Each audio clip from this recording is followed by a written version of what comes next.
Can you give all of us the Peter Lynch 2-minute monologue explaining the business of Berkshire Hathaway and its merits as a long-term investment for future decades?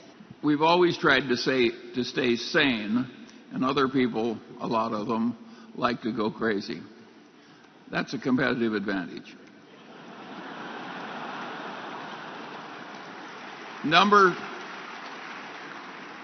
two, as we've gotten bigger, we've used this sort of golden rule that we want to treat the subsidiaries the way we would want to be treated if we were in the subsidiaries.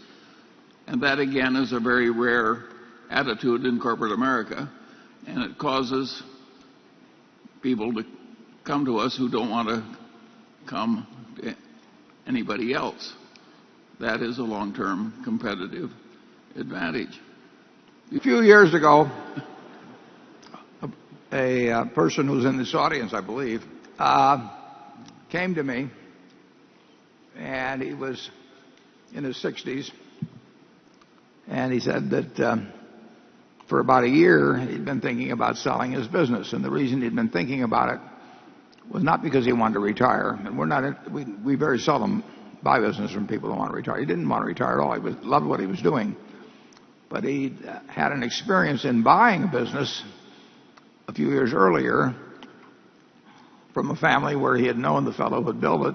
The fellow had died, and then just everything bad started happening in the family, in the business, in the employees, everything else. So he really wanted to put to bed the question of what happened with his business.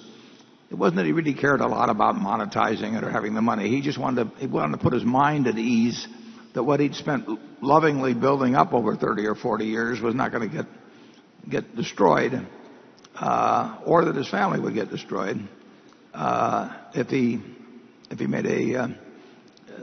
he died.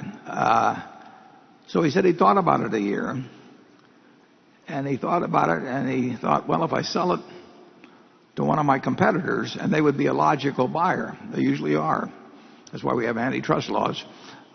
If he sold it to a competitor, they would come in, and basically they would put their people in charge. They would have all these ideas about synergy, and synergy would mean that the people that had helped him build the business over 30 years would all get sacked, and that the acquiring company would come in like Attila the Hun and be the conquering people, and he just didn't want to do that to the people that had helped him over the years.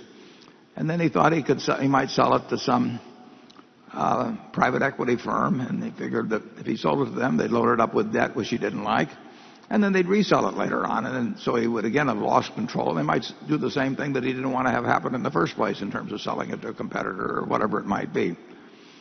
So when he came to me, he described this, and he said, it really isn't because you're so attractive, but he says, you're the only guy left standing. You're not a competitor, you're not a private equity firm, and I know I will get a permanent home with Berkshire, and that the people that have stayed with me over the years will continue to get opportunities, and they will continue to work for me, and I'll get to keep doing what I love doing, and I won't have to worry about what will happen if something happens to me tonight.